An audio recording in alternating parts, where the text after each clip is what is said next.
Welcome to the Author to Authority podcast. I'm your host, Kim Thompson Pinder, and this is the first day back after vacation. So you are getting me rested and energetic, opposed to probably the last episode, which was just before my vacation. Tired then, but I'm excited for today's topic because information marketing is an incredible tool to build your business, but most people don't know how to use it effectively. So I am so thankful to have Jannette Anderson on with us today because she has almost 4 decades of launching, leading, and mentoring over 250 businesses. Jannette knows what works for entrepreneurs and what doesn't. Add in 30 plus years of personal development, facilitation, and coaching expertise, and you have someone who knows how to get the 4 inches between your ears working so that your business can work. I always call it the 3 pounds of gray matter there.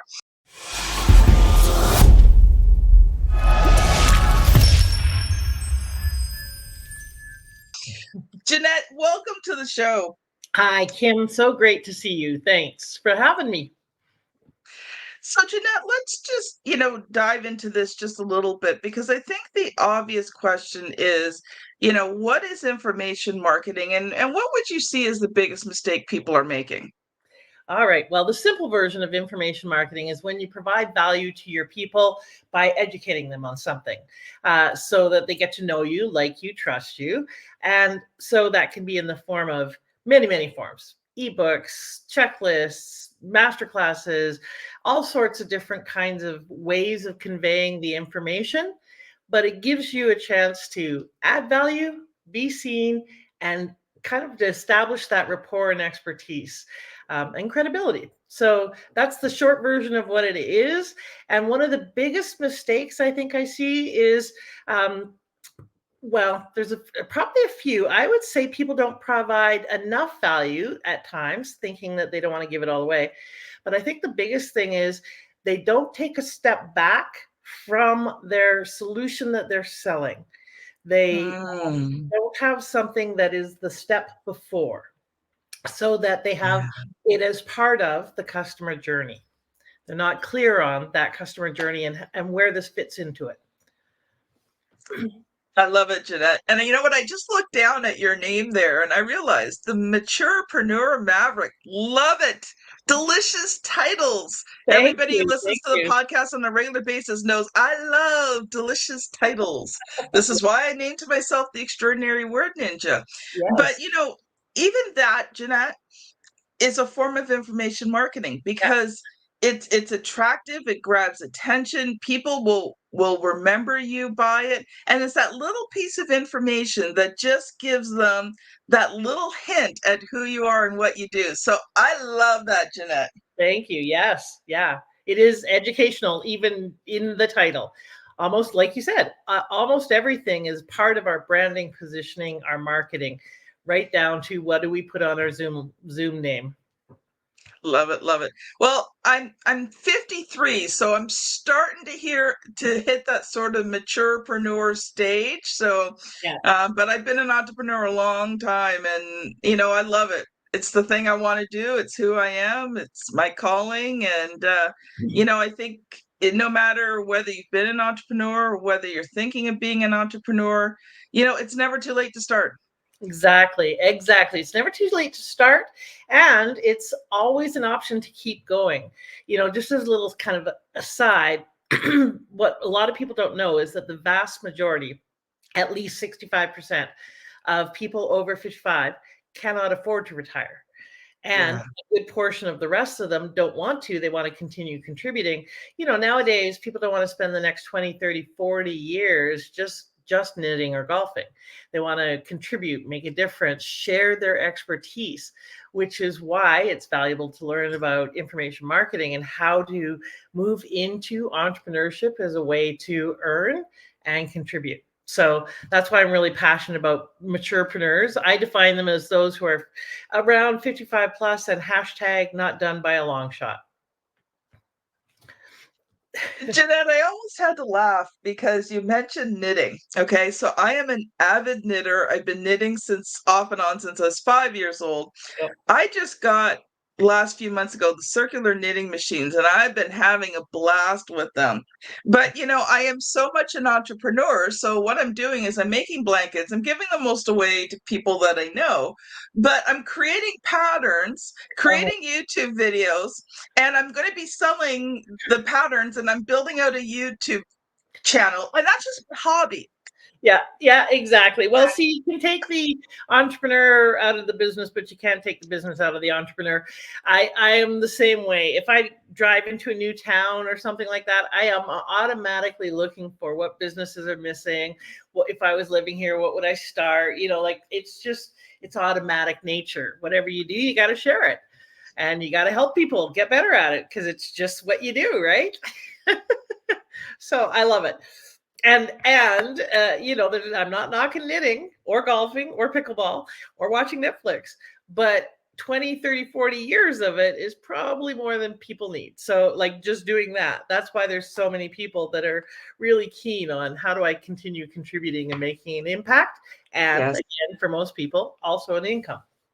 Yeah. Yeah. I want to go back for a second because you said something at the beginning there, and I want to touch base on that just before I kind of let you loose to share some of the things that you've prepared for us. And I think it's the mindset that I can't give it all away.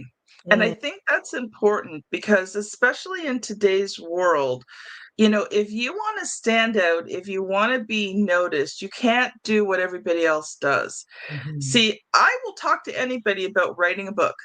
mhm, I give away free 1 hour calls all the time. I answer every single question they have. I tell them things they haven't thought about, but I share my information freely. And my husband's like, don't tell them all that because, you know, and I'm thinking, yeah, but you see, I'm different. People work with me because I give all my knowledge away. Now, do I give my services away? right. No. Okay, a little bit. I will assess people's books for them if they're part of my target market. Okay, so that is part of my marketing, it's part of my sales, it's a free service that I provide. But anything beyond that, yes, I do not give my services away. You are paying for my publishing services, but the knowledge, I think that's incredible. Elite. Bleh. Okay, maybe I'm not quite off of vacation yet. I think it's incredibly important that we share our knowledge and share it so freely. Well, and not just knowledge; it's an opportunity to serve, and really, I consider sales being in service. Now, Mm, you mentioned very very significant thing. It's part of your marketing. So a lot of people, and especially women, give away themselves and their products and their services out of a sense of not enoughness. That yes. Can I swear on your podcast? No, No, okay. I have a clean rating. That stuff has to go then, um, because not valuing and honoring yourself is not okay. I However, agree. you have more than enough knowledge, expertise, wisdom, know-how, etc., to use it strategically in your sales and marketing. So Yes. it's not about, oh, I have to buy your affection, which is what a lot of us are trying to do. It's about how do I add value so that I can differentiate myself in the market, so that I can let you get to know who I am and how I can help you, so that we can move the like trust along, but also you can figure out, can I help you bridge the gap that you have right now? And I can figure out, can I help you bridge the gap that you have right now? So it's strategic sales and marketing. Information marketing is strategic. And you would think of it the same as you would think of investing in advertising or investing in any other kind of marketing. You spend time and money and effort on it. You put it out there, you use it to attract clients. So you think of it very much the same way. It is not a throwaway. It's very important to be intentional with how Yes. you're moving people through the process that I mentioned before, and use it to really connect. That's really the key, Mm. right? I like how you said know, like, and trust, but I think if you do information marketing correctly, and I see this especially with books, is it's not just know, like, and trust. It's know, like, trust, and believe that you can solve the problem. Mhm. And when you add that fourth one in, that belief, whether it's be through a book, whether it be through videos, information marketing, when you can create that belief factor, I think that's the turning point in terms of having someone going to pick you over someone else. And I agree with you, in terms of women, like we think we have to give it all away. Like we have to give our services and our products away and that we can't charge for it. And Yeah. I had to get rid of that mindset. And I think too, when you do your information marketing correctly, you're going to get a better quality of clientele, but you're Mhm. also going to be able to charge more for your products and your services because of that belief factor. Yep. Yeah, it's about establishing authority and credibility. Yeah, to a degree, likability, but really that's less important than them knowing that you can actually help them. A lot of people think that marketing is about what people call relationship marketing or relationship sales. And I always put quotes around it, even if I do it in my head as an air quote thing, because to me, a relationship is when I pick up the phone and call someone and say, hey, do you want to go to a movie or invite them to my birthday party? Or that's a relationship. What relationship marketing is, because what that does in a lot of people's heads is they think that then I can't get to a sale. I don't want to make Yeah. it transactional. And so they just carry on with, connecting and connecting and perhaps adding value, but it goes nowhere. And that really doesn't serve you or them. It's really just fear on your part to actually get to the point and say, here's how I can help you. Here's how I can be of greater service. Because sales is being in service. It's about, you've got a problem, I can help you. Here's how. Do you want that or not? It's not a imposing thing. It's a supporting thing. And Yes. and so I think that whenever my clients tell me they do relationship marketing, I'm pretty sure they're not making a lot of sales. And so I, disabuse them of that notion. You're adding value. If that's what you consider to be a relationship, okay, you can call it that. You're adding value and you're getting to a point where you're going to say, can I help you solve the problem you have? So yeah, I get a little soapboxy about that because I know how much it gets in the way of so many people. And Yeah. it's easy to think of information marketing as, let me just keep giving and giving and giving. Yes, and it is very strategic, or should be, in terms of identifying gaps, helping assess where they're at, meet them where they're at, like talk their language, let them know that you understand their challenge or their pain, and give them some practical and tactical first steps and let them know that you can help them with the rest of the steps. That's really the simple version of it. And Mhm. we sometimes overcomplicate the process. And I don't care if it's a blog post or a YouTube video or an ebook or a checklist or a masterclass or a webinar, any and all of that is considered information marketing. It's when you're providing information and they're not a client yet. Let's put it that way. So I don't like overcomplicating things, as you can tell. And if it's moving them towards being clear about what they want, what's in the way, what the gaps are and the problems are, and how you can help them get from where they are to where they want to go, that's the process, and that's pretty much all it needs to be about. Anything else is complicating and confusing the issue. I like what you said about that, but I think there's something else that information marketing does too. Information done marketing done correctly should also repel those you aren't supposed to work with Yes. because you're not meant to work with everybody, Yes. right? Like you've and I found with me that, the best information marketing that I can do is really truly understanding who my clients are, who it is I want to work with, and then just speak to them. I don't have to speak to everyone. I just have to speak to them.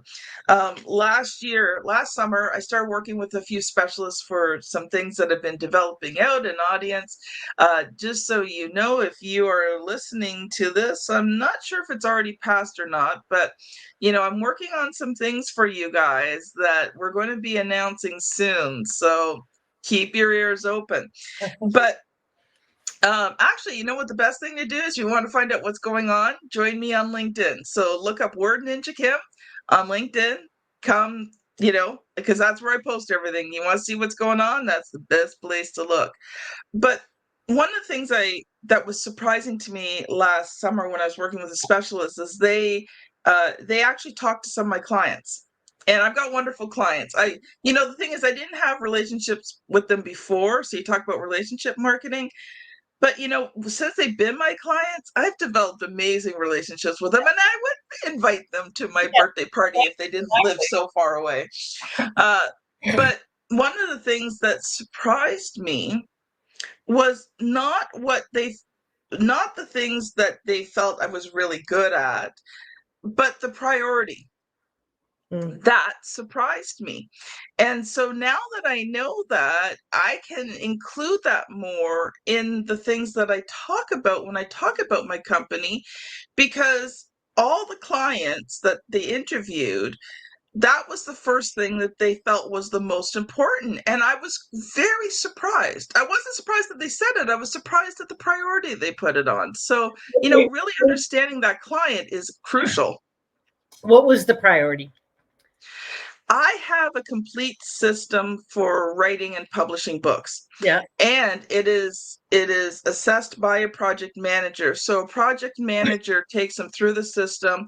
We have it all on project management software. So at any time the client can go in, they can see where they're at in the project, what's coming up, the due dates, and my book project manager keeps everything flowing smoothly. So we have a complete system for doing these books. Yeah. And the fact that it's documented in this project management software made them feel very confident about working with me.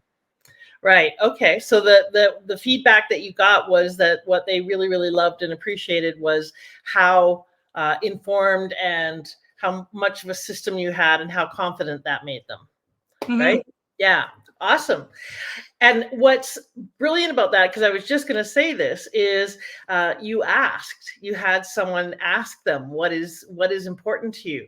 And one of the things I was going to say is the other big mistake that people do, and actually probably should have made it number one, is they write their content, their information marketing, from their perspective, meaning they think they know what the problem is and they provide the solution and they say it in their language. But here's the problem. Most of the people that are writing it are the gurus kind of on the top of the mountain, but they're speaking to people who are down at the bottom of the mountain in the trees who can't see that view. And Yes. So what they forget to do is go down the mountain to where those people are at, take them by the hand and take them up the mountain. They speak in the language of the solution versus the problem, because that's what these people see versus what the person on the top of the mountain sees. So what the first thing that you should do before you do any, well, not should, but could, and highly recommended that you do is, because I don't want to should on you, but I really encourage you to have conversations, do surveys with your ideal prospect, your ideal market, and ask them questions like, what is your biggest challenge when it comes to whatever the problem is you solve? What's your biggest desire? What do you wish was the case? What really frustrates you or gets in the way of you being successful with this? Have conversations with them. Ask a survey. I've got a 9-question survey I give my clients. Go get their language. The most important thing is when they talk to you, don't paraphrase, don't put it in your words, write down what they say. Yeah. If you sell weight loss solutions and they say, I want to fit in the jeans I wore in grade 10, write that down. Don't write down wants to lose weight, right? Yes. That's not what they said. And when you speak their language in any communications, marketing, anything like that, they feel like you get them, like you see them, like you hear them. And that helps with the establishing of rapport and connection. And that's really, really important. So the very first thing you do before you produce any content of any kind is go talk to your prospects a lot. Like and by the way, when I tell my clients when they do this process for my American friends, I speak Canadian and English. I'm in Canada right now. Like Canadian I and have that same problem too. Oh man, I'm Canadian and I can't never remember whether you say it Canadian, how you say Canadian, how you say it American. Oh man. I forget what I was saying. So I have them go and ask these questions, do the survey. And the last question is, and by the way, when I create the solution, can I call you back and tell you about it? And the wonderful thing is now you've got a warm list of people who have given you permission to call them and sell them. And you also have clarity about what they need and what they want and what gaps you're bridging. So when you have those sales calls, they're A, permission-based, B, highly effective, and C, they already feel like they've contributed to the solution. They're part of it. So they actually want to hear what the results are, and they're far more likely to respond with a yes because you understand them and you built this specifically to solve their problem. So it is a real win-win way especially if you're starting out, or if you want to kind of kickstart your sales efforts again because you've been avoiding them and you know who you are, then you want to do this survey process. It's a great simple way to get back into sales, but more importantly, it gives you your people's language so that when you write or video or do whatever you do, you're speaking to their hearts, to their minds, to them. And there's that real connection. So number one thing is do more research than you think you need to. Speak their language. They will also tell you what they need, the problem solved. And, I mentioned earlier, take a step back. One of the things you want to do is figure out what is the journey you take people on. So from the bottom of the mountain to the top, what are the steps? So reverse engineer it. This is the way I usually do it anyways. If I want to get them here, what are the steps that will get them from where they are to where the view is better and it's easier? And then what are they thinking about just before the first problem I solve for them? Like first, sold solution.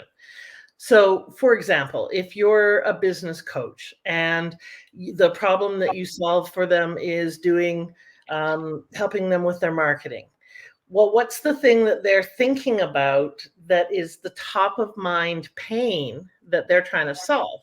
Most of them are searching on how to find more clients. Most of them are searching on how do I reach people, or where do I find my people? So maybe the very first thing that you do a lead magnet on is the step before what you solve for them. So it might be how to find your prospects. It might be something on, the top 10 places to find this audience. So it's not the thing you sell them. It's the thing that they're thinking about before they need that solution. So that is because that's going to grab them. And then what you do is you give them value in that. So you give them some tips and hints and you say, and now the next step that you need is this. So book a call with me to talk about how I can do that for you. Go watch this webinar, whatever your next step is in your sales journey. Take this next step. And that's where you sell them the first step in your solution. Or depending on your process, it might be where you take them to the next step of getting to know you, etc. So add more value, then lead them to a sales call or something. It depends on what the strategy is, but don't wait too long to get into conversation. You can't serve until you sell. And don't get in too soon. Make sure that you've added value to people. One of the little tips that I use, and I was actually thinking about this on the way home yesterday. I was listening to Superfans in the car, and by Pat Flynn. Yeah, and it reminded me. He didn't say this, but he was talking about something that triggered it, and it was 721.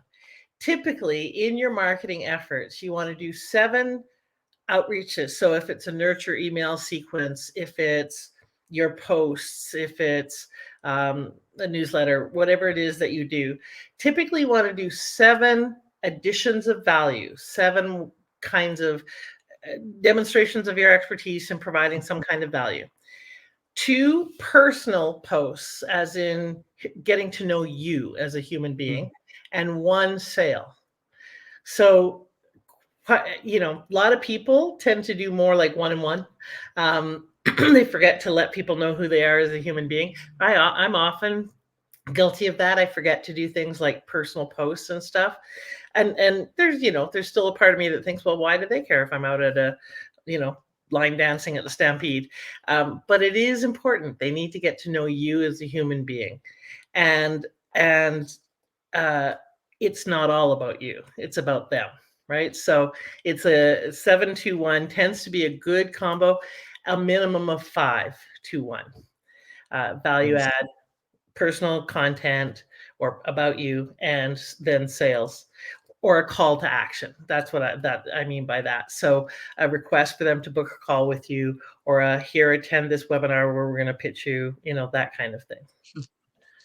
Jannette, I'm going to interrupt you there Yep. because we're running out of time, and I always have to ask this question because my audience is waiting for it.